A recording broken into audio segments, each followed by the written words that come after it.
Good morning. We're going to get started now. I think there might be some people that are coming in late, but let's get started anyway, and they can catch up when they come. Okay, Harris and distinguished panelists over there, we're going to get started.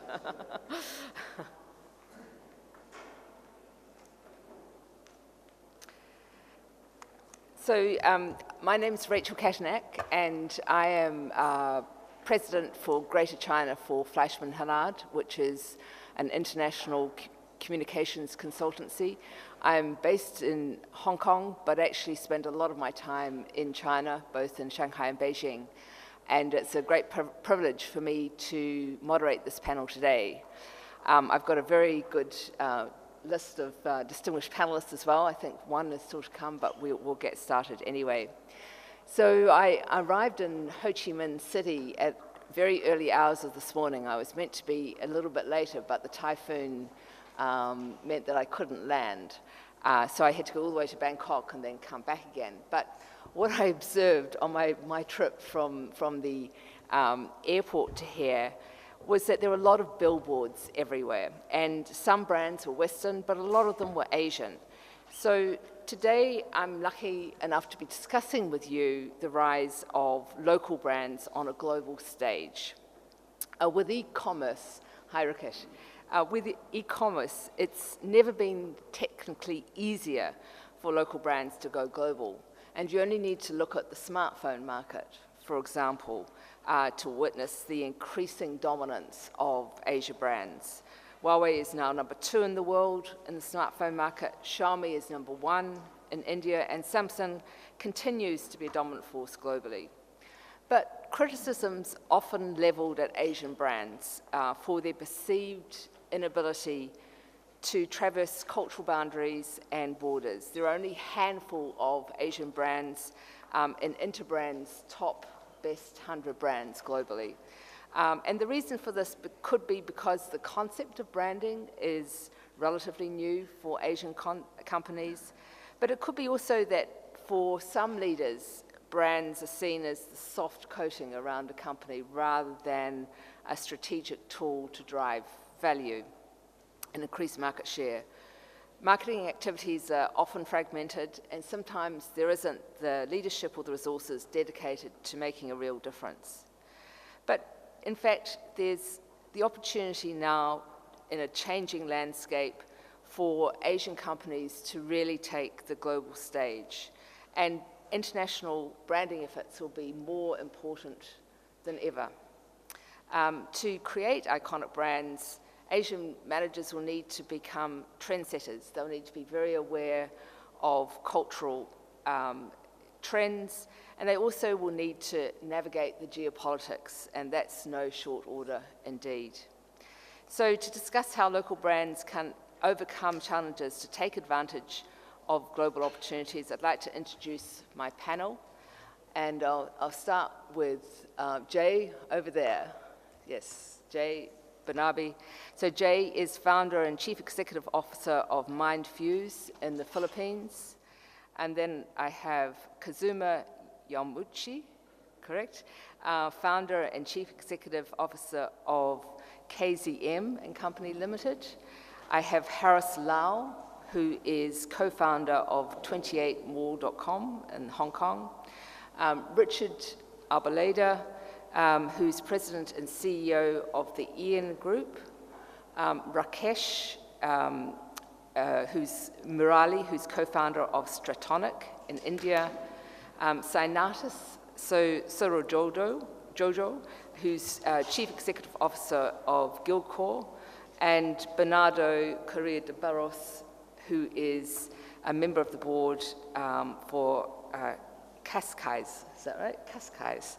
Dinamica Portugal, and Richard Anthony here, who is Managing Director and Chief Executive Officer of Sewu Sega Primatama. And are you part of our panel as well? Sorry, John West, or you are a guest? Okay, that's all right. We may call on you for comments before you know it, but that's all right. I was just checking. Okay, So I'd like each of you to briefly start off by introducing yourselves for a couple of minutes, and then we will get into the discussion, and we very much want it to be a discussion. So perhaps, Richard, I can start with you, and then we'll go around. Okay, good morning, ladies and gentlemen. My name is Richard Arboleda, and I am from President and COO of the EON Group. EON is a communications consultancy in the Philippines. We are primarily in the practice of public relations, but we do have footprints in digital marketing as well. So Rachel raised a number of good points on how brands can play and in fact succeed in and beyond their shores. Of course, cultural trends, being able to really set the trends in terms of culture as well as navigating the tricky parts of geopolitics are important pieces of the puzzle. But maybe just to quickly articulate, because there will be a lot of points of view on how brands can succeed internationally. But to me, the underlying mission of any brand is really to build trust in the new landscape that they will play in. This rings true particularly for local brands that are venturing for the first time, but it's also relevant even for big global brands expanding to new markets. And consumer trust has to be won in many ways, but what do you do if you're a virtual unknown and trial is hard to generate? That's where trust really comes in. To translate that, we need to build trust among the new consumers by convincing and starting to convince the stakeholders who the consumers trust, the influencers of these consumers. And when I say influencers, I don't mean your Instagram celebrities, but really all the key opinion leaders, experts in the field who can give their imprimatur of approval on your brand. So maybe that's a way to start it off. Great, thank you. Rakesh. Hi, I'm Rakesh Murali. Good morning to you all. I'm the co-founder of TRONG, where we build a lot of technology solutions for our clients. And if you're looking at we are in the B2B space, so as he said, I would reciprocate to that and say trust is the major factor that has been driving businesses for a long time. Like we did a study some time back which said 88% of our customers are there because of the trust factor that they have. They believe in us, and the customer delight that we offer to them, that is something that keeps them going. And if you look at most of the brands across the world, let's say, the primary thing is the quality that they offer. Another thing is the way they cater to their customers, that they know their diaspora well, they know their customers really well, and they reach out to them in a specific manner which makes them feel that the brand really cares about me. And I believe that is something that is really important when it comes to the perspective of a brand. You need to really care about your customer, understand them, keep improving your product always to ensure that the customer is the king, always. Hi, good morning to you all. My name is Senartus Sosrojoyo. I'm from Indonesia. I run a Guildcore, which is a SaaS company, a software as services. We essentially help brands to make sense of their retail data, and we help brands to also better engage with their customers. So it's a lot of it has to do with data that we talked about, but it's not big data, but a lot of it is actually small structural data. Richard. Hi, morning. My name is Richard. Probably nobody knows the company name, so actually I'm managing director. The brand name is called HIEU in Indonesia. It's the market leader of the cold press juices. We just started actually in 2014. When we started, basically the product category didn't really exist. So what we saw actually the opportunity that to provide something to help customers live in a more sustainable way. So we don't want to call it healthy, because healthy alone may not be sustainable, but it must be both healthy and delicious. Something that people can enjoy, not suffering while actually improving their quality of lifestyle. And the main product or the locomotive product are the cold pressed juices, which what we promises to be always good for you in terms of the healthy and the taste. But it's also that we are highlighting the importance of clean label, which is we promise that we will always be, since day one, 100% honest and transparent in every ingredients that we use. That means you know exactly what you are consuming, because that is something that actually missing from most products in the market. Because when we started, the product category didn't really exist. We decided that actually we should do that only through our own stores. That's why at the moment we have about 54 stores around Greater Jakarta. And now we're just investing in a new facility and a new technology to enable us to expand to Java Island or maybe even exporting to another countries. Thank you. Great, thank you. Bernardo. Hello everybody, good morning. My name is Bernardo de Barros. I'm the head of tourism of Cascais, a small city located 20 minutes away from Lisbon Airport. Lisbon is in our capital. We are a small city in Asia terms. We are only 217,000 inhabitants, but quite big for Portugal. On the contrary of most of you guys, I don't run a company. I run the city destiny in terms of communication and international exposure.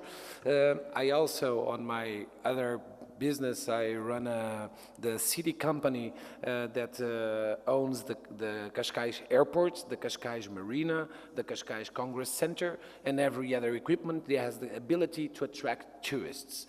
So Cascais City is, on the contrary of most of the cities in the world, at least the ones that I know, that is structured as a company. So the elected mayor acts like a chairman, and the deputy mayor acts as a CEO, and the 4 elected councillors, they work as board members. So it's completely different, and we can go deep into this conversation a little bit after this, but it's completely different in terms of politics around the world.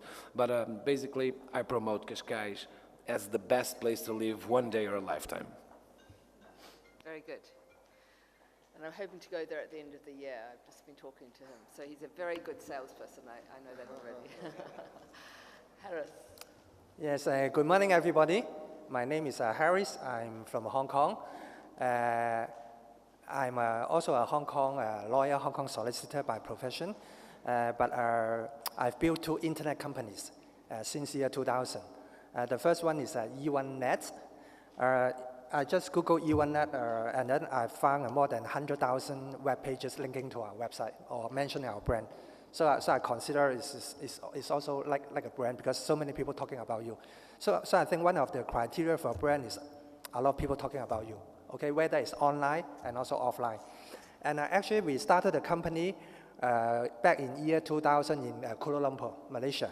And we started doing the internet marketing services, website software. And at that time, you imagine year 2000, the internet penetration rate in Malaysia is only less than 10%. So we are one of the pioneers. But how did we start building our brand? So there are 2 main things that we've done correctly, which I would like to share with you guys. So the first of all is we started building our brand by organizing national activities, conferences, like these Horizons. So we organized the first e-business conference in Malaysia. And then we invited speakers from, like at that time, Yahoo, from Singapore, from Hong Kong, from US to come to speak in the conference. And during the conference, we officially launched our website. Okay, so we use a conference to launch our website. And we managed to attract a lot of media publicity, newspaper, magazines, even TV also cover in the news, because we also managed to invite the minister to attend the ceremony, okay? And then this is number 1, so we organize a lot of activities, online, offline. And number 2, at that time, my partner was only a 21-year-old girl, so she's very young. And also in the IT industry, at that time, there's no woman in the IT industry. So with a 21-year-old girl in the internet company, so we also managed to attract tons of media publicity, newspaper, magazine, all the women magazine, and a lot of awards. So this is how we started building our brand for the last 18 years. And then our company expand from Malaysia to Hong Kong to China. So, and then a few years back, before Alibaba get listed, so we also their training providers in Malaysia and Singapore. So that was my first company, and we are still running this company. And the second company is TOAN. It's a cross-border e-commerce platform. But e-commerce is a very competitive, right? So I don't think anyone would think of now, because there are so many big players. We have Alibaba, we have Amazon, Lazada, wow, so many big players. But the reason why we want to do this is because we've been in this business for the last 18 years. So we have the expertise, we have the experience, we have the network, we have been dealing with so many brands. So that's why we have the background to start the e-commerce platforms. And the main reason is because even existing players, there are so many big players, but there are still a lot of problems. Even these big players cannot solve. So what are the big players so what are the big problems facing e-commerce? Number one is the product authenticity, because in a lot of marketplaces, even the big ones, it's very easy to buy fake products. And you don't know whether it's genuine products or fake products. This is number one. Number two is the quality issue. Because you buy online, you haven't seen the product. So a lot of times, there are a lot of bad experience. So these two problems are even many big marketplaces, up till today, they cannot solve. So we are coming in trying to solve this problem. So how do we solve this problem? First of all, our platform is the only one who can offer 100% authenticity guarantee and quality guarantee. But how do we do that? Because even big platform cannot guarantee. Because big platforms, they have too many products. They have too many sellers. But we are very selective. We only work with the brands. If you are the brand owner, you can come in, or you are the authorized distributor. So we don't take any Tom, Dick, and Harry to come into our platform. So this is number one. Number two, one brand, only one seller in our platform. Whereas in other platforms, the same product, you have hundreds of sellers selling the same product, but you don't know whether they're real or fake, and all the different pricing. But in our platform, one brand, only one seller. So we already select the best one for you. That's great. Thank you very much, Harris. Okay, Kazuma. Hi everyone, I'm Kazuma Emochi from Japan, but actually I have been living in Hong Kong since 2012. For the first 3.5 years I was working for an American private equity investment funds, and later actually I was going back and forth between US, Japan, and Hong Kong to manage a startup based in Silicon Valley engaged in a digital content and merchandising business based on the brand of an individual celebrity from Japan whose books have sold over 10 million copies across over 40 countries in the world. And she was selected as one of 100 most influential people by the Time magazine in the US. I was a co-founder, COO until this summer. So back then I was creating a TV show with Netflix in Hollywood, for example.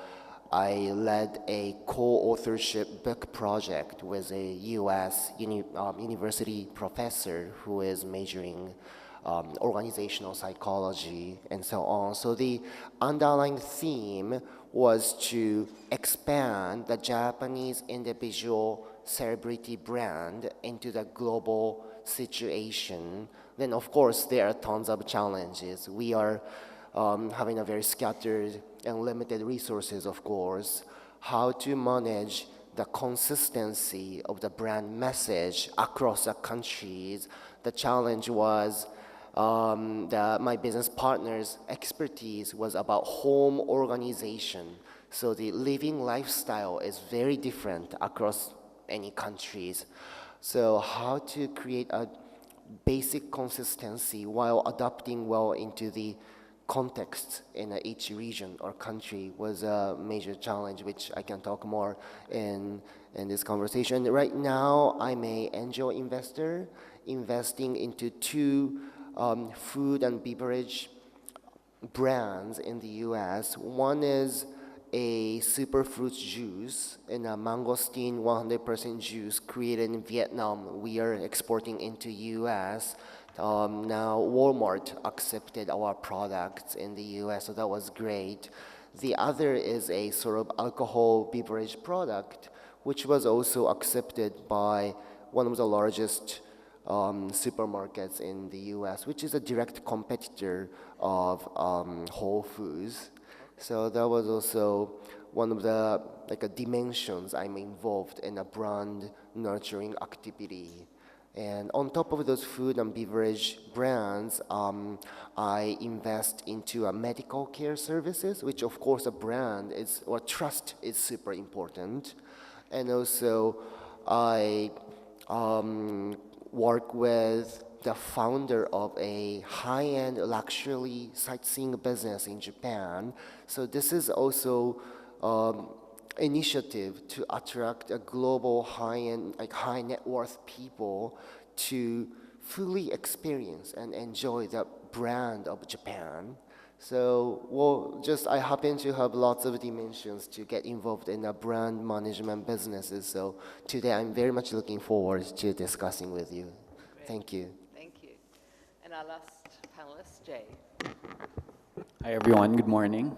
I'm Jay from the Philippines. I represent the company MindFuse. So what we basically do is we help brands from inception until customer retention. We help them identify their why, and we help them explain to their customers what their product is or what their service is. Because a lot of companies or startups that we talk to, they want to be the next big thing, you know. But we keep telling them, instead of being or wanting to be the next Evian, be the first Ion Gold. You know, you should have your own identity and building trust. Because at the end of the day, business isn't about a one transaction thing. It's about building a relationship that will last them more than a decade. So yeah, I hope will be of help for you guys, to those who are listening. Thank you. Great, thank you. So thank you very much for the introductory comments. Some common themes came across the comments, the trust that you need to build, the quality, the authenticity. But it's all very well, these words are big words, but what are the actual building blocks that you need in place to build and define a strong brand? Richard, perhaps you want to go first and just to provide a few comments from your perspective.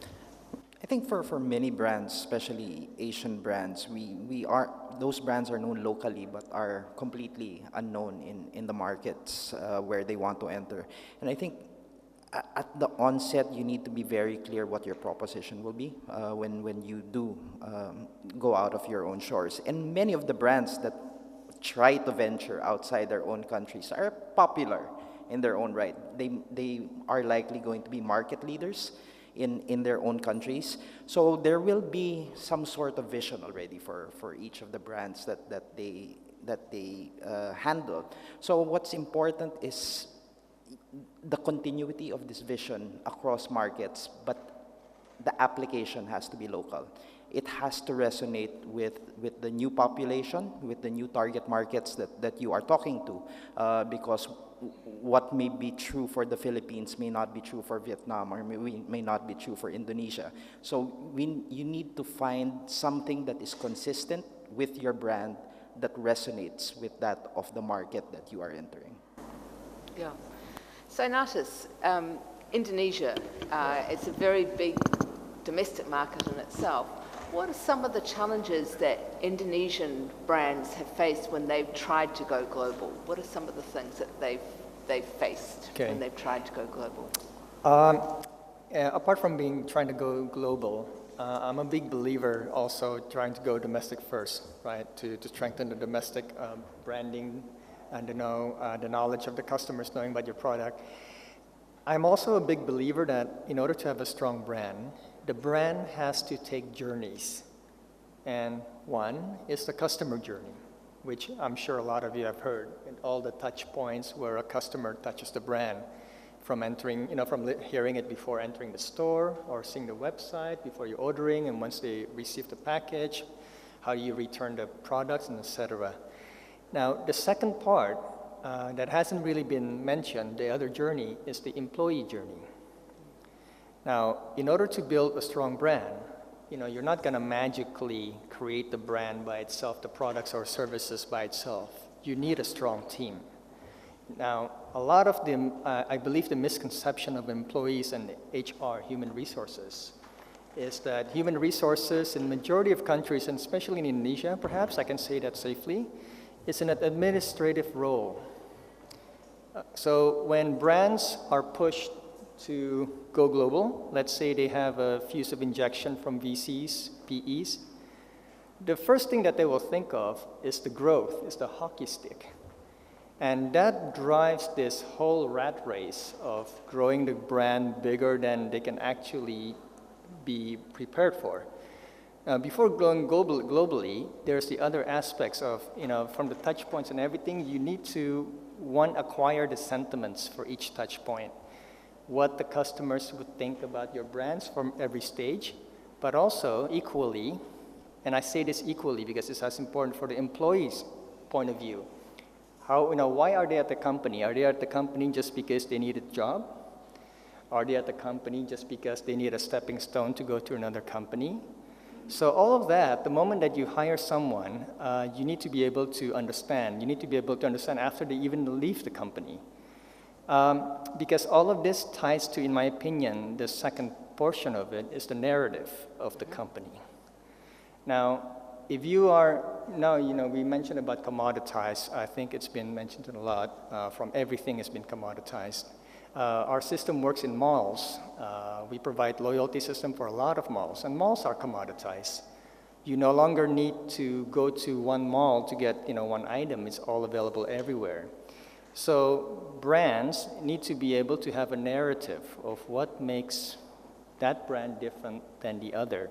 And the narrative comes in the form of something that has probably been seen and read so many times, but a lot of them are actually not very genuine, in my opinion, which is the vision, the mission, and the core values. Now, the vision essentially states, why are we doing this product and services? Okay, so that's one thing that usually will attract an employee to work for that brand. If you have an employee who's good and really likes your vision, there's a bigger chance that you will retain that employee. And the same goes along the line of customers. Customers, let's say there's a really good example which has been repeated this year in the news, which is REI Sports in America. REI Sports, I don't know if you guys know regarding the Black Friday sale. In America, it's a huge Black Friday sale every Thanksgiving. America turns into this one massive consumerism chaos, where everyone literally jumps over one another trying to get the best deals. REI is a sporting goods that essentially say that in 2015, if I'm not mistaken, we will not partake in the Black Sale. The reason why, yes, we sell outdoor gears, but we want people to have experience in the outdoors. Therefore, we are going to close our stores during the Black Sale.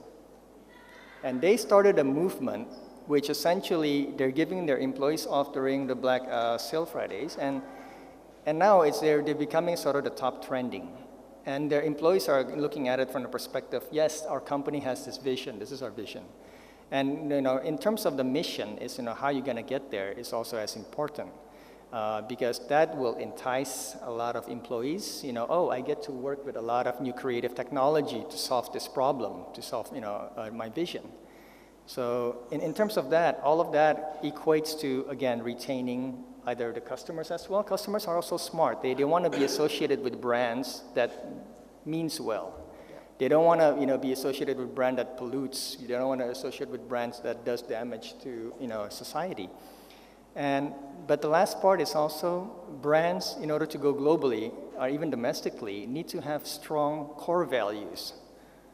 The core values are essentially, who do we want to work with? What do we represent as a team?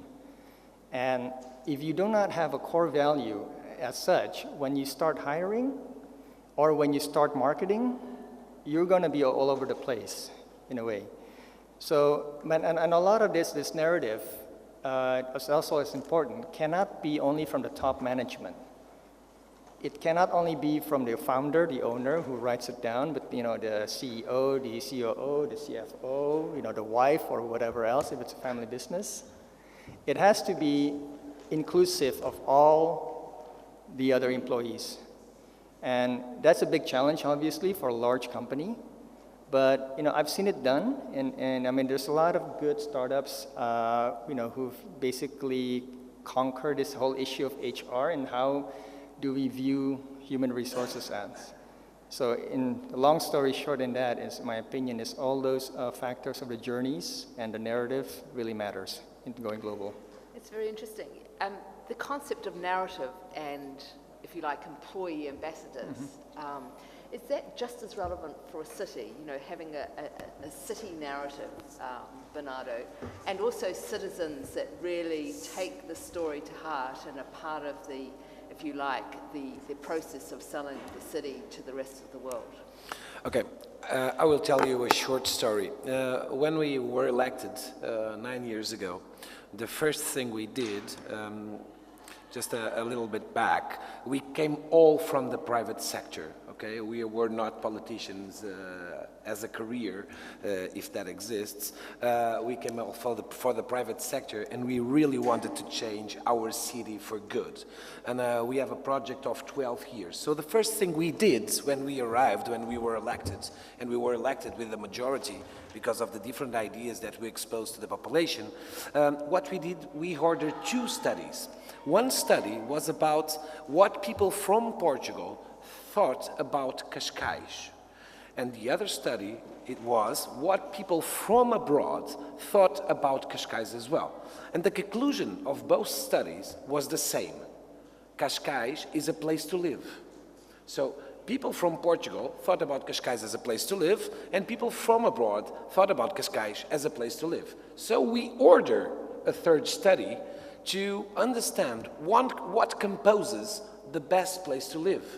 Okay, so it was a long study. It was about 1 year of an international study to understand what composes the best place to live. And on the results of the study was, if you want to move to a city, the first thing you think, the first item of decision is education. The second is safety and security. The third is environment, and so on and so on and so on. So we started to work on our agenda, education, safety, environment, etc. So we started to invest in local school programs. We teach chess to our children, so the city pays chess. We pay extra math. We pay English in every public, in every private school as well. We have 14 international schools in our territory. We had 2 universities 9 years ago. At the moment, we have 4 universities, and one of them is top 20 business school in the world. And we are reaching the 5th university in 2019, because we know that education is the future. But answering to your question directly, yes, we did an interesting study with Deloitte because we wanted to create an investment agency, and I'm the head of that investment agency in Cascais. And we went to speak to every director of the city.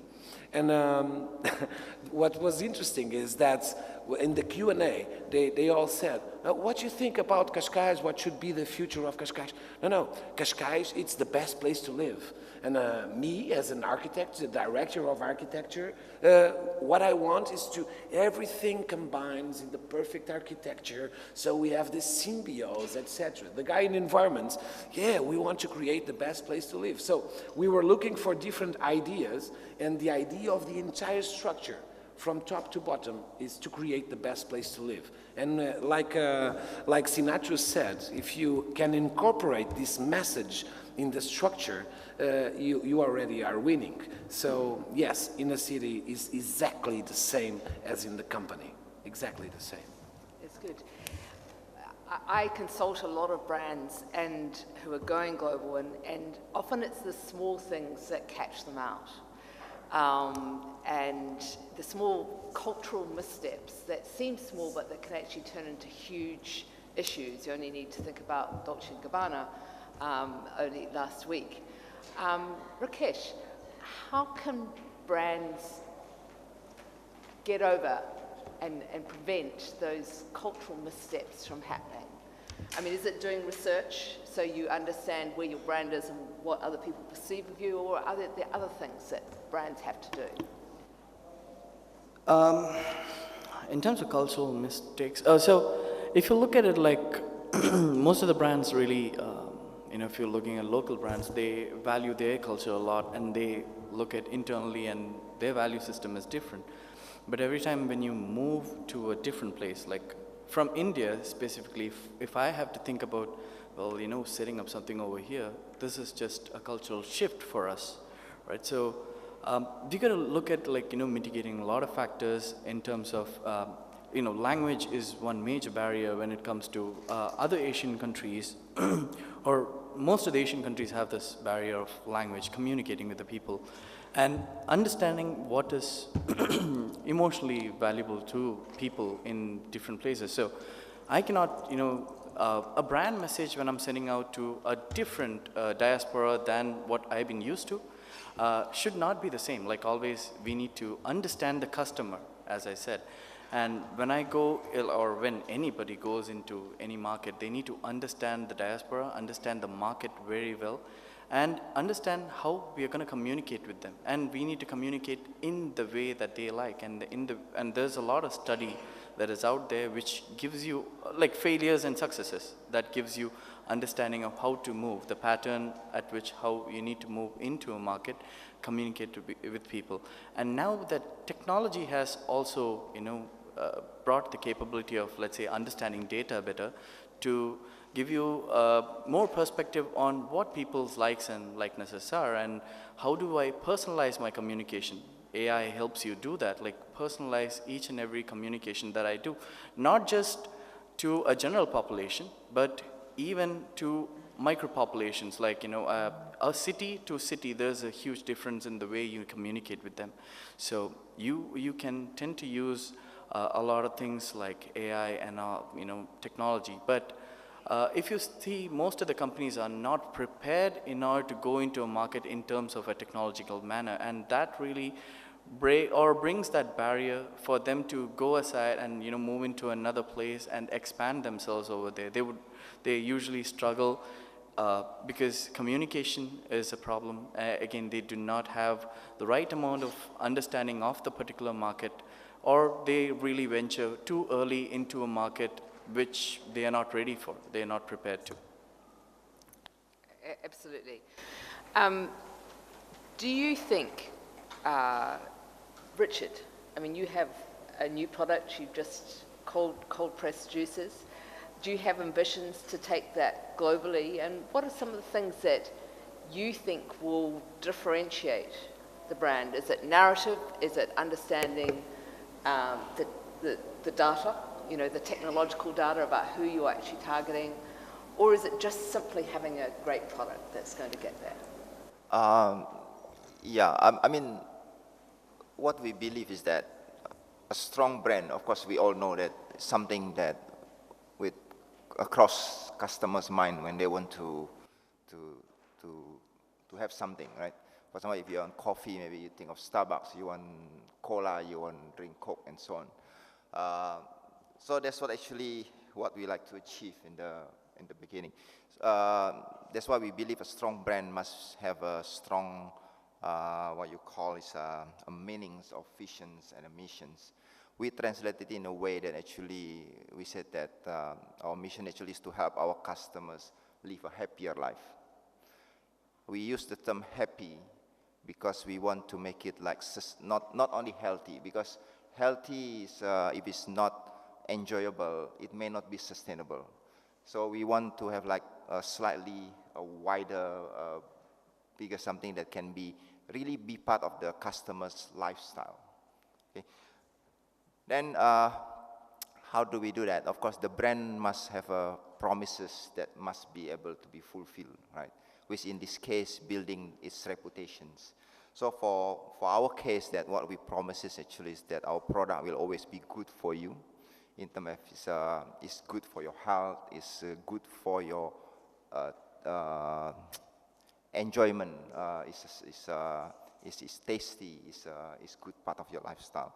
And it's, of course, it's also like, it's transparent, right? And for our juices, how do we do that? Is that we guarantee that every single of our juices will and always be pure, while keeping the promises, which mean must be healthy and delicious. A good example is that pure means that nothing else added, no water added, no artificial sweetener added, no sugar added, nothing else. It's, if you see the label, it's, what you see is what you get. It's exactly what it is. A good example is that at the moment, until now, we haven't been able to launch strawberry cold pressed juices because we have tried, but we can't really make it delicious without adding something. So then we decided not to sell strawberry cold pressed juices. Maybe we can sell it as a smoothies. Do you think all the flavors that you create for Indonesia would actually translate to other markets? Okay, very, very good questions. Indonesians' local taste, in general, we like something like sweeter tooth, right? But when, for example, when we go abroad, I mean, let's say when I was in Japan, we believe actually Japanese people also like sweet things, right? They have those desserts, everything is all sweet. I think in general, people like something sweeter, but those is more applicable to whether you are an advanced juice drinker or a beginner juice drinker. If you are more advanced juice drinker, you prefer something less sweet or something that maybe not sweet at all, right? So we actually have a product that caters to both categories. So of course, if we are thinking to, let's say, bring it global, bring it export, we definitely have to study the local customer behavior, their preferences, and maybe adjusting some of the recipe a little bit. But I don't think that will be a lot or huge changes will be required. What is more important, in fact, actually will be like finding the right local partners when we want to enter overseas market. Right? Because, like it or not, you need to understand the regulations. Sometimes every country has its own regulations, right? And sometimes the regulator also actually may not. I mean, if I may like give an example, right? For example, in terms of FDA or regulator, FDA stated, for example, if you're talking about health, one of the things that is actually is bad. Which maybe some of you know, is actually what we call a trans fat, okay? But FDA allows, when you don't reach certain threshold, you can declare your product zero trans fat, which is actually is not true, okay? They say because it's very little, then it's okay. That's for the industry needs, not for the consumer needs. The problem is, when the product that using that ingredient called hydrogenated vegetable oil, it is so popular, it is impossible to avoid in our day-to-day life, which basically is an emulsifier. It makes it stay solid in room temperature. You consume every little bit, but from many things, it become bad.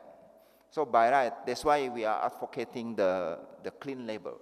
I think in the West now it's gaining ground, that you need to be honest, you need to be able to declare what you are giving your consumer, regardless how small it is. That's also what we want to highlight and when we go think. And that's a very, very important point, isn't it? Really matching the regulatory needs in each country, because without doing that, again, you can trip up, and it can be labeling, it can be advertising, it can be every little bit of, if you like, the marketing supply chain. There is an issue to trip you up.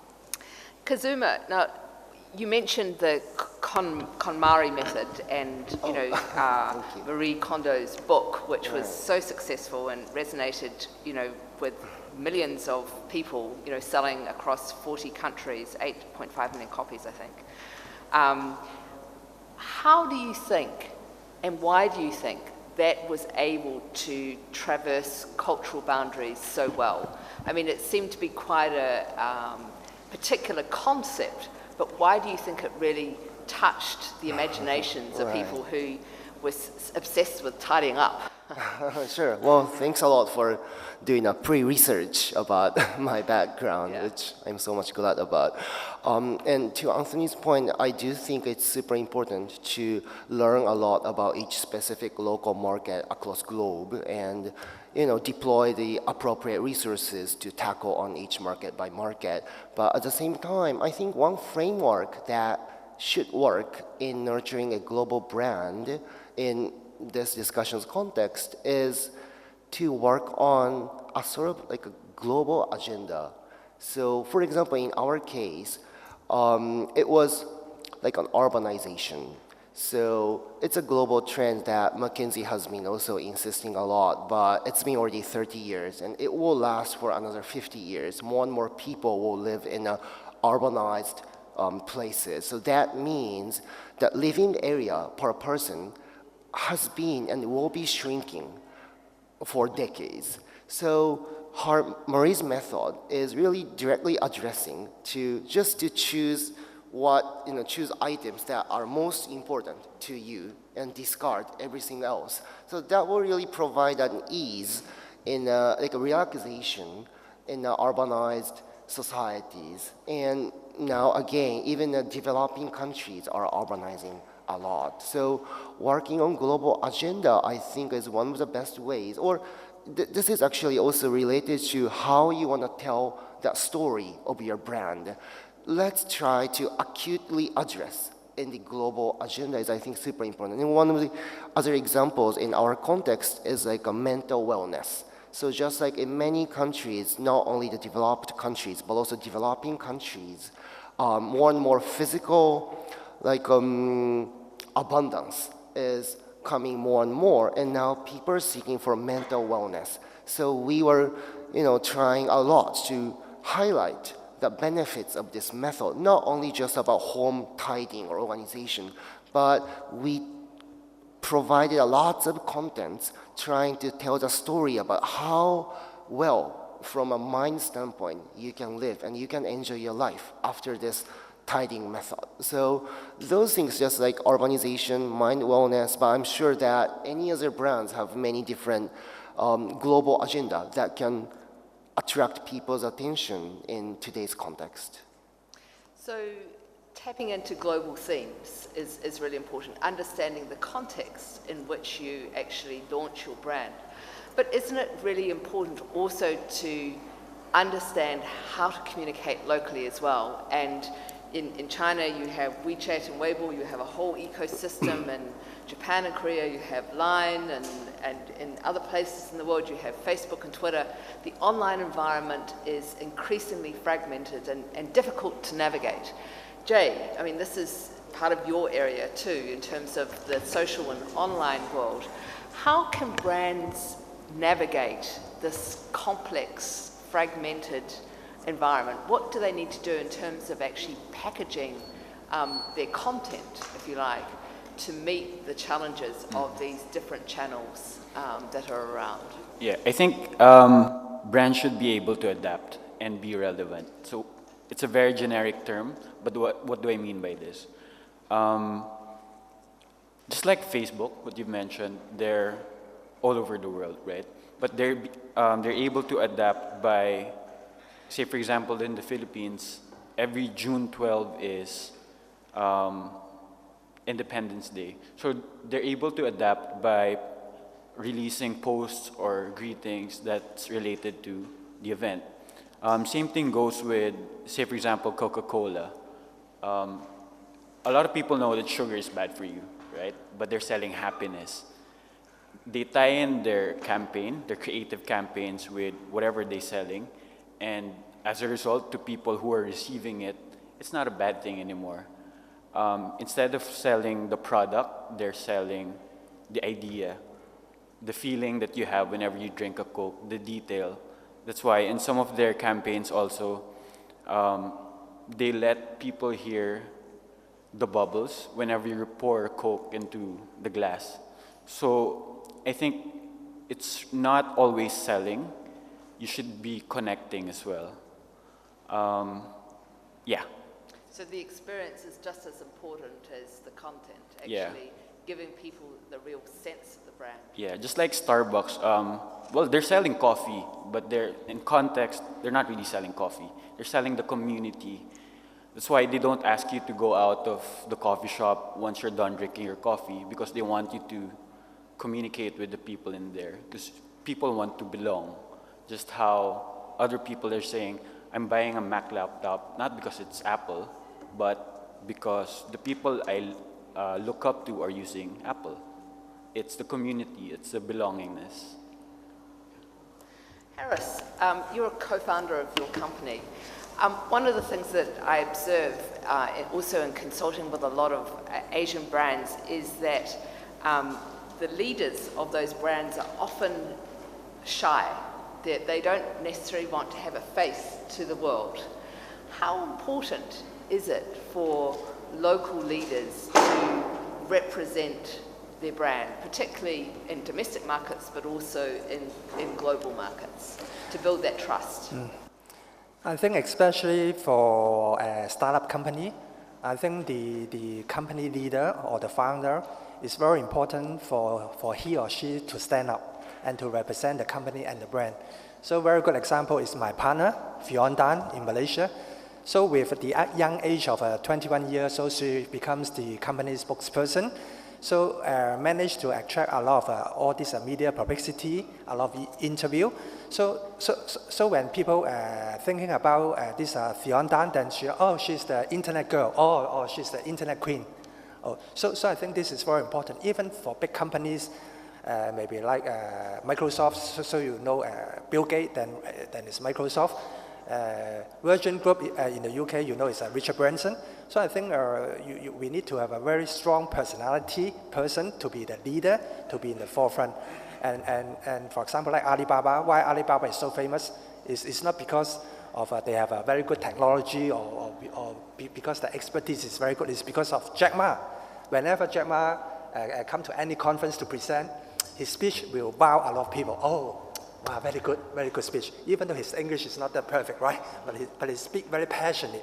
So that's why how a company can build a brand, even a global brand. What happens when leaders don't represent the brand, particularly in times of issues or crisis, perhaps? Sorry? Carlos Ghosn? Yes, Carlos Ghosn. That's exactly right. It's a very good example. Yeah, I mean, you have to ask whether always the representative of the company is the best representative of the company.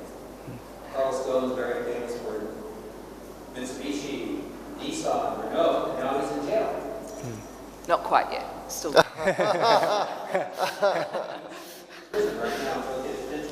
Yeah, he is in a detention center. But I want to come back to one thing that was said earlier about the brands and the communication. Most messages are too complicated. And that's something you can see time and time again. Gillette just did a very interesting study where they looked at the effects of their Super Bowl advertising. Minute, 30-second commercial, what the cost was. And then they created a 6-second commercial that's been on Facebook, Line, and basically it says, smelly armpits? Gillette. That's it. 6-second message. That outsold their Super Bowl 90-second commercial by a factor of 8 to 1.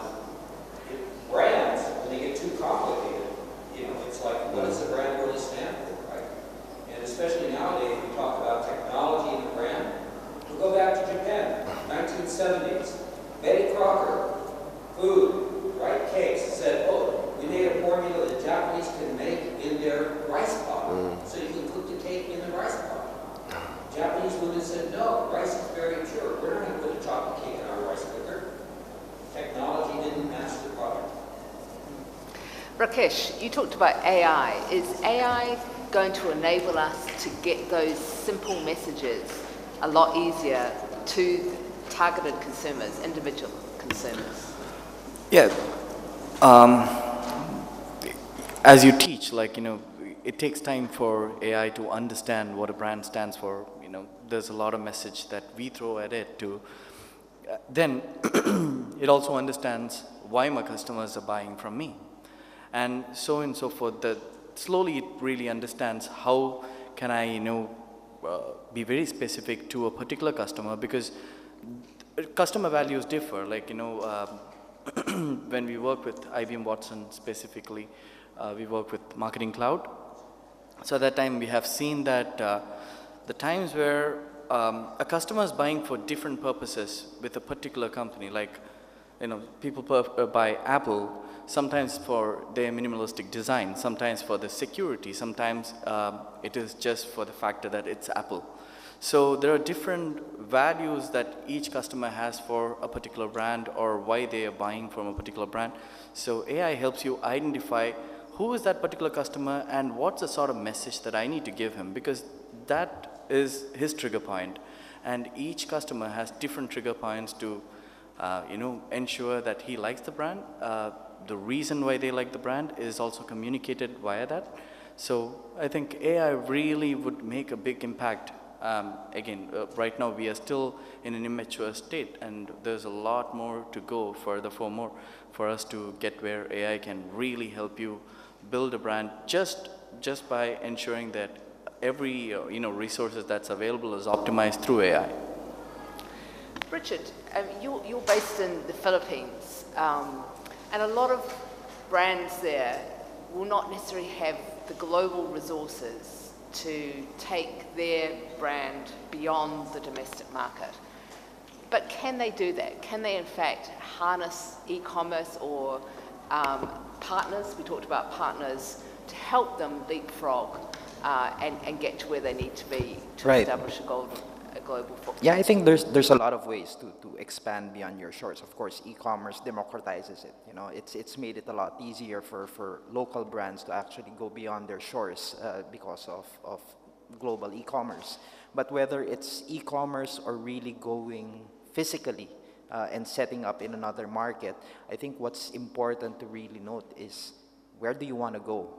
What market do you want to penetrate first? Because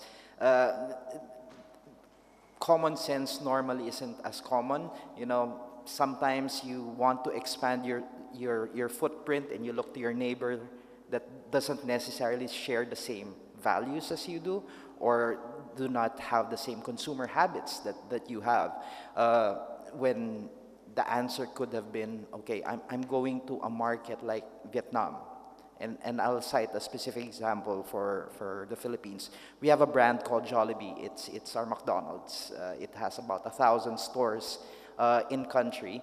When they decided to start expanding beyond the Philippines, of course, the first thought was, I'll follow where the Filipinos are overseas. So they went to the United States, they went to the Middle East, because that's where most of Filipino migrants are. But what the marketers didn't really understand at first was, you can't just talk to your own people in a different market. You need to be able to resonate with the locals. You need to resonate with the people from those countries. And where it has resonated the most, the messaging of Jollibee, which is, family bonding inside the restaurant, kiddie parties, is actually here in Vietnam. So we have that company has about 100 stores in Vietnam already over the last 10 years, and that's about 1/10 of its total space. So really selecting the right market to play in is crucial, especially for brands like those in the Philippines that have limited resources to expand globally. You need to select your market carefully. Netflix didn't expand to every market all at the same time. It started with Canada, which shares a lot of its own values, before it actually gradually expanded to 190 countries eventually. So I want to talk about country of origin now, and Bernardo here is promoting Portugal generally, although a city specifically, as a positive force as part of the brand. But what if your country of origin is reviewed negatively by some? Japan now is known for quality, but that wasn't always the case.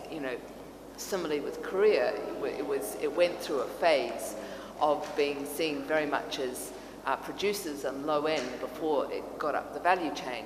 China is in that position now where it's been seen as the manufacturing bowl of the world, but is now rising up the innovation chain.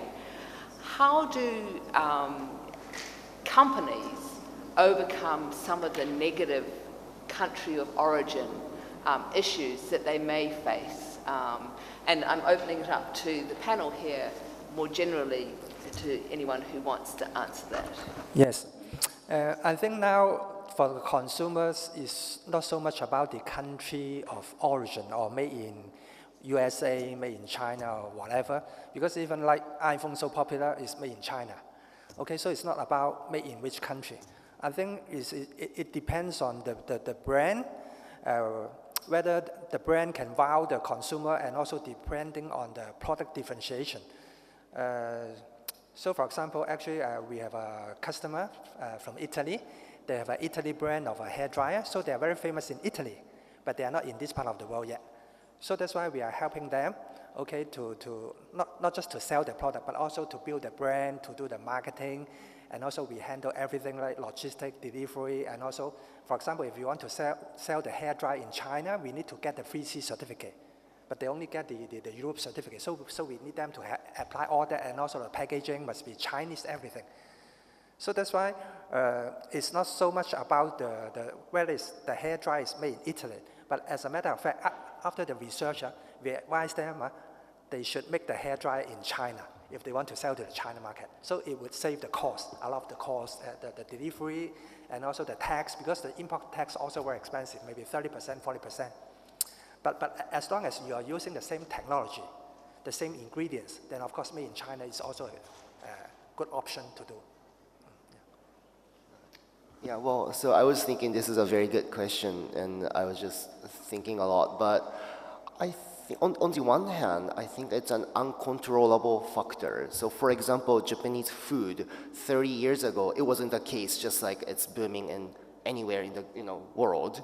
When I was still like 4 years old, I visited the US with my family. My father told me, I still remember, hey, Kazuma, no one in Western country wants to eat the black dried seaweed, for example. Or 30 years ago, no one wanted to eat like a raw fish from Western countries either. So I think one more interesting thing is that I was also taught that Japan is famous internationally for the fake product country, again, like 30 years ago. So I think it depends on the economic situation. Japan has risen a lot after that, and now it gathers lots of respect or trust from people. I believe China will take the same position in 10 years or so. Now a few people have begun noticing how advanced their fintech is, or mobile payment solution is. Even many other countries. So I think and as you can see, those factors cannot be managed or controlled by an individual or each enterprises. So rather, I would change the perspective to think what elements from your country is like leverageable, like how, if it is you can leverage, go ahead. If not, let's not just use. So in my case, again, in my previous business, we were highlighting a lot about the name of Japan in Asian countries, like Taiwan, China. People will still, pay attention to Japan quality. But in the US, Europe, we didn't highlight too much about the name of Japan, but we tried to be a universal concept of KonMari. So it's more like probably how you wanna, what elements you wanna leverage and what elements you wanna maybe stay away. Can I a little bit?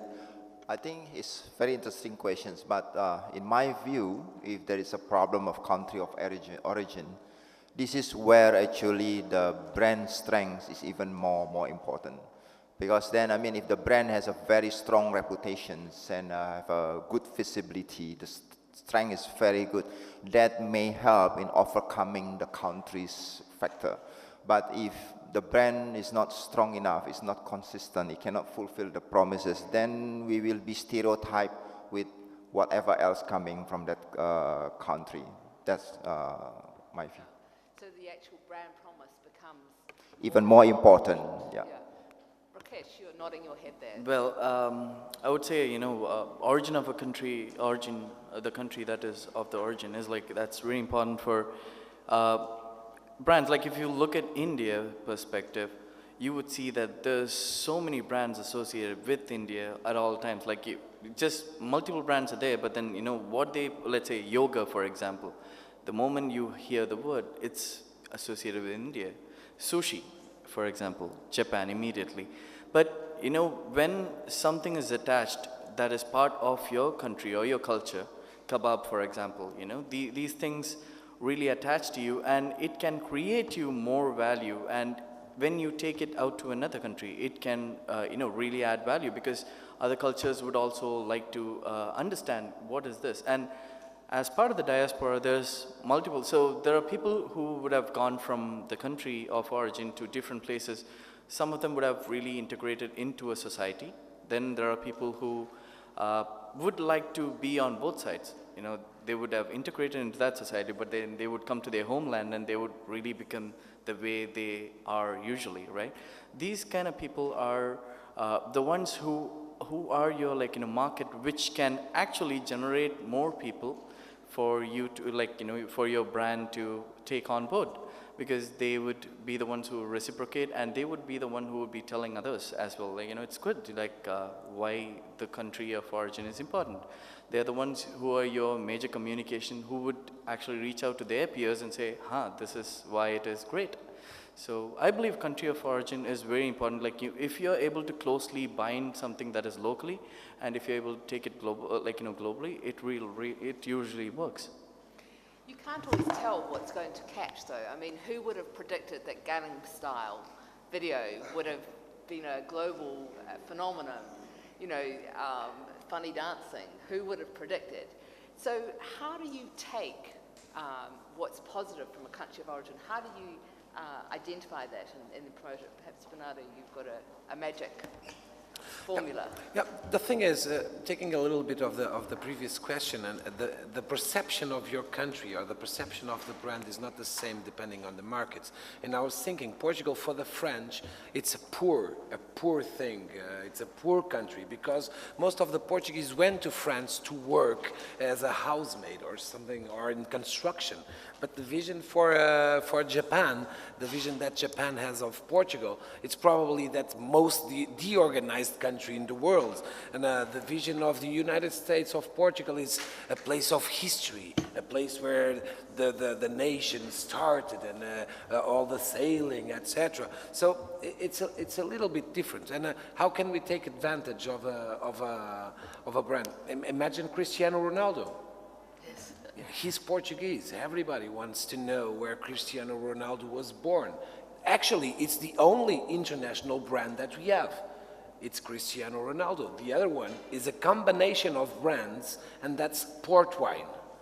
Port wine is not even a brand. It's a combination of brands from one region, you know? So what we do in terms of communication, we change communication depending on the country. So we reverse it. If I go to communicate my city to China, I will first of all promote shopping, history, casino, that we have one casino, and then I promote beaches, white sand beaches. But if I go to promote to France, I promote luxury. If I go to promote Indonesia, I will not promote the beaches and our magnificent waves. They have better waves than we do. So we have to change and deal with the perception of the country and the brands depending on the side you look. Regarding perception of origin of country, my company is facing that issue. We run, as you know, a software company, and the benchmark is, you know, like India, like the States, that they have got better programmers. But truth to behold, Indonesia actually has some of the best hackers in the world. But it's just, you know, Indonesia is known for a lot of credit card fraud. in the past years. There's a lot of brands out there on the website that does not accept Indonesian credit cards. That's the reason why. So for us, we, again, coming back to the narrative, but also coming back to the results. So it's just kind of like chipping the stone one by one. I mean, you can't really go against the wave. If it's a negative wave in the beginning, you kind of have to like duck down and just work at it and produce the results. Well, some might disagree, but in my company at least, that has happened over the last 8 years, and we've actually then managed to supersede companies from America, companies from India as well.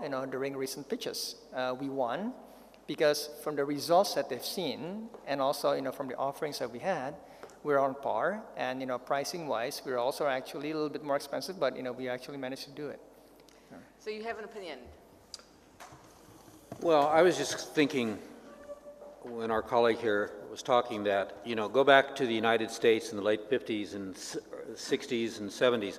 In the 50s, motorcycles were Harley Davidsons, they were outlaw brands, it was very negative. And Honda came into the market and they started putting grandmothers on motorbikes, and their campaign was, you meet the nicest people on a Honda. And then they said, very interestingly, the #1 selling Japanese motorcycle brand in the United States. They were the only motorcycle brand in the United States at that time. So they took an entire perspective that motorcycles were negative. Everyone who rode a motorcycle was a gangster, and they turned it into something positive. And I think so when you look at the point of the origin, you'd have to almost reverse it and say, it's not, do I have a negative perception of my brand, but what do other people think about my country, my brand, and what can I turn positive? So yeah, the best the best hackers in the world come from Indonesia. Let us make your system secure. I mean, it's almost like taking that negative and saying, yeah, we know how to break the bank. Let us show you how to make it secure. A lot of companies, I think, are only try to focus on the positive, but sometimes the negative also has something, is a gem there that when they really look at it to say, like that. One of the things that's interesting is the rise of Asian brands and the fact that, we talked about from faking it to actually making it and designing it and innovating in a way that hasn't been seen potentially in the West for a while, or the perceptions of the West. And we're now in a very tough geopolitical situation with, trade wars. How much of this is driven, in fact, because Asian brands are becoming more innovative and are therefore seen as more of a threat? And what should companies do in this context to not only counter country of origin issues, but potentially geopolitical issues as well? Has anyone got a perspective on that? Nobody wants to talk about that. I'd jump in and just say the trade war. I think I was at a seminar last week with organized by the Singapore Business Group in Vietnam. And the interesting thing was their economists came out and they said, trade war between the China and the U.S. right now, it equals 0.2% of the U.S. GDP and 0.3% of China's GDP. Its total right now we're talking is $375 billion. That's less than the economy of the state of Texas. Okay, we are not talking about giant things. There's a giant media buzz about it, like that, but the actual economic implications right now of China-US are not very strong, like that, in terms of the actual day-to-day for most brands, for most products being sold. And you haven't seen it in terms of the US with Black Friday, that all of a sudden Chinese products still were being bought. They were, paying 5% more, 10% more on the tariffs. They were still being bought through Amazon and other things like that. It hasn't really affected either side. There was just a trade fair in Guangzhou. They sold $58 billion of orders like that in one weekend, basically, 1 week, sorry. So, it's not really there, and I think we're overreacting to it. Maybe to the, like somebody wants to.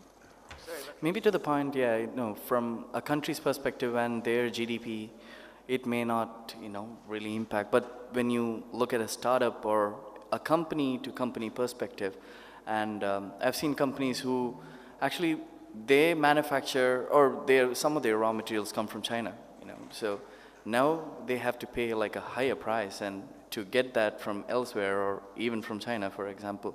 So that really takes a lot of money for them to do that and then bring it back. And then again, it is shipped back for a couple of processes to be completed and brought back again to US. But it's actually a US company selling a US product, but ultimately they have some processes elsewhere, which really affects the growth of the company, the revenue. Yeah, When we look at the larger numbers, it's all right, but then when you look at like a company which does, you know, at least like 15 million or, you know, a few millions, then it really affects them. You know, then you're looking at somewhere around 25% in increase of cost. That's huge, right?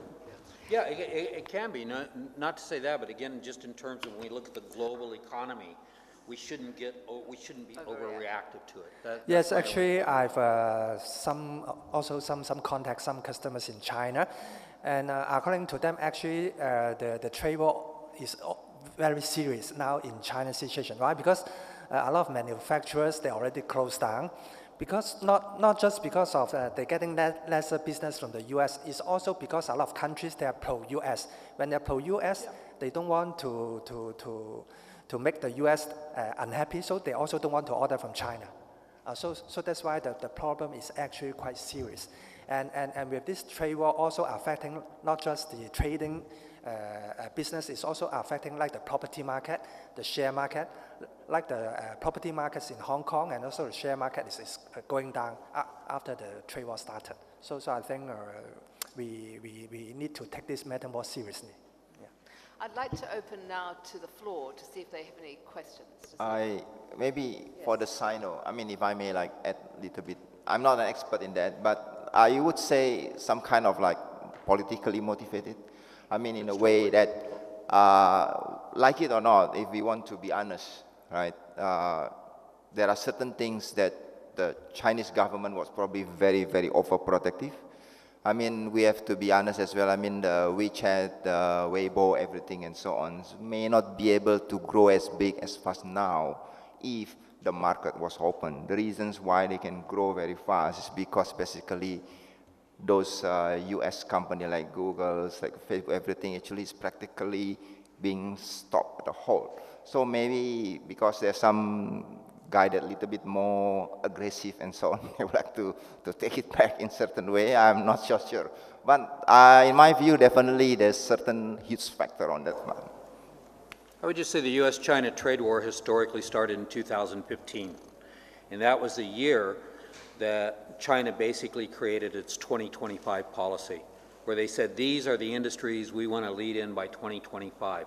They published that in 2016. In 2016, the Heritage Foundation in the United States, one of the most conservative think tanks, took it and said, we're either going to compete against China or we're going to cooperate. We want to compete against them. We don't want them taking over AI, robotics, all of these things. We want to compete. We want to stop them. That's the whole thing about Huawei, you know, and several of the other Chinese companies that are receiving the bulk of the U.S. trade actions. It's very politically motivated. So opening it out to the floor, any questions about brands that you'd like to ask the panelists here? Anyone got any questions? No? No questions? I'd just like to have a few sort of final comments from our panelists, just in terms of predictions for next year. Who do you think are going to be the brand winners from your perspective? You know, just mention a couple of brands that you think are going to be the brand winners and why next year. And perhaps I'll start with you, Bernardo. I believe the next year brand winners is yet to come. Very good. It's yet to come. New companies are starting every day. New products are arriving every day, and the world is moving too fast It's moving too fast. When we are talking about technological war or barriers at entry or exit, etc., it's because it's new products. You don't see the war on old products. You see the war on new products and make us a position in the world. So I believe the next big thing is yet to come. Yes, that's my opinion. Jay? I think one would be Huawei. We've been hearing the brand since, what, more than 10 years ago, but we're only looking at two brands, which is Apple and Samsung, because they're the leaders, right? But I really like what they did when they partnered with Leica, camera company.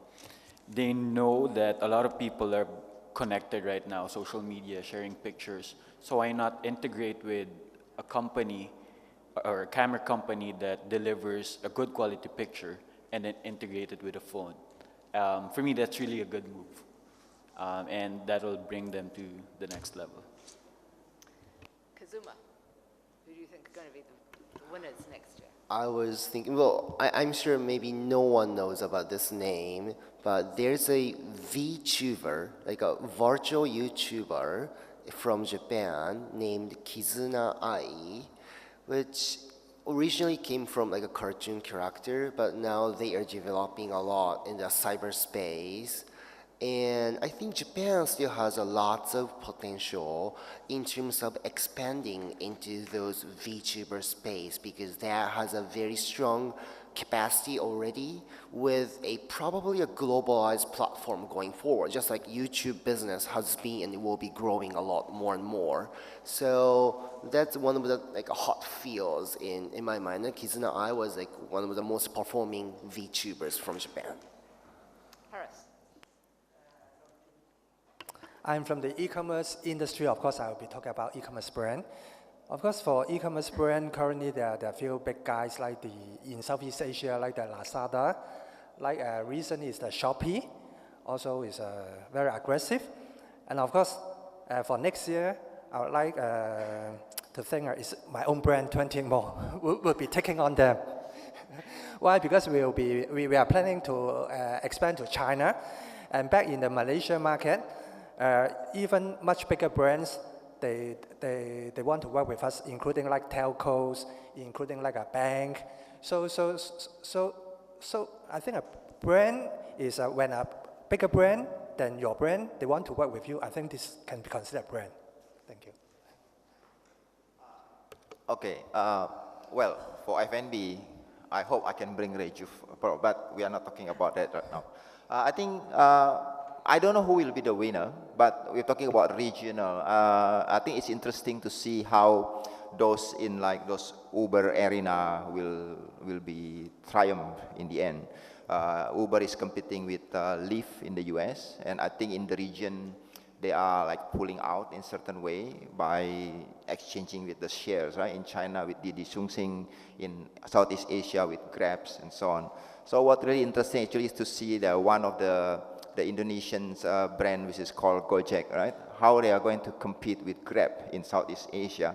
Gojek is already in Vietnam nowadays. They call it GoViet.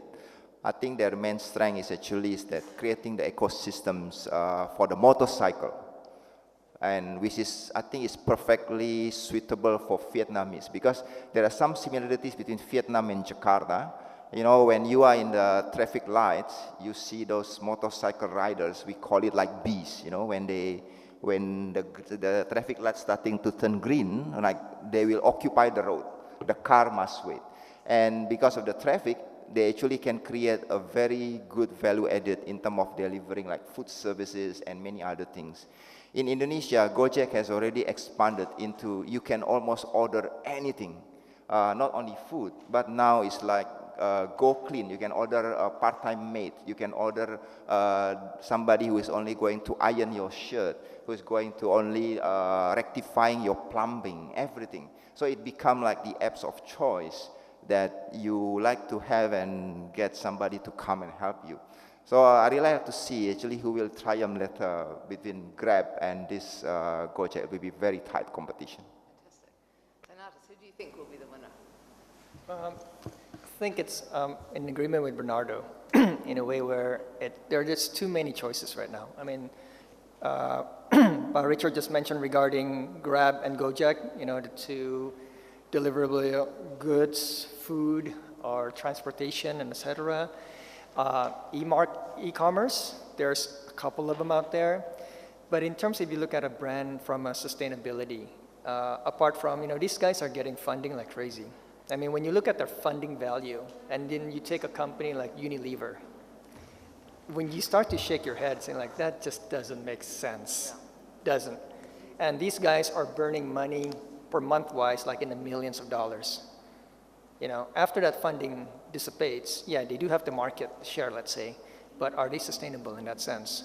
And I know a lot of the e-commerce, for example, too, yes, they have been helping. I myself am a big consumer over the e-commerce because they are more, they're just easier to get products and they're easier to search for certain products than going to the supermarket.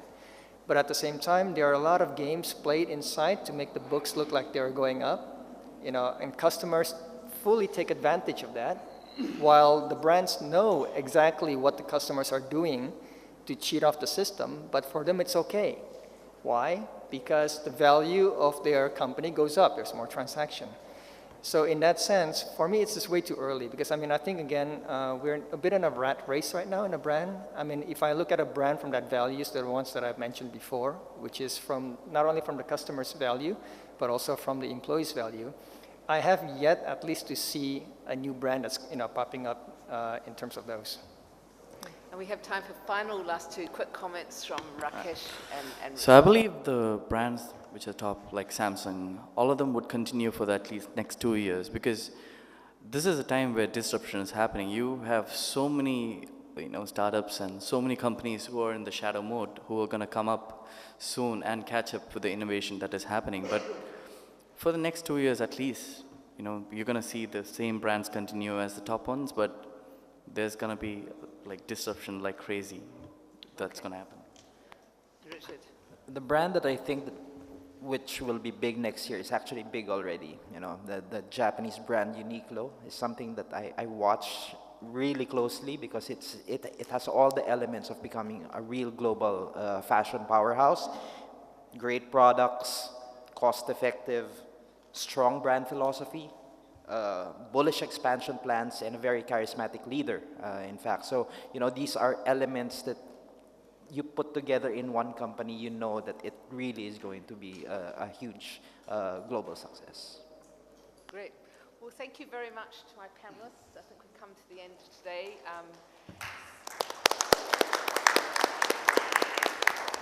We know the building blocks, we know the challenges, but also the huge opportunities for Asian brands in the next couple of years. Thank you very much. Okay.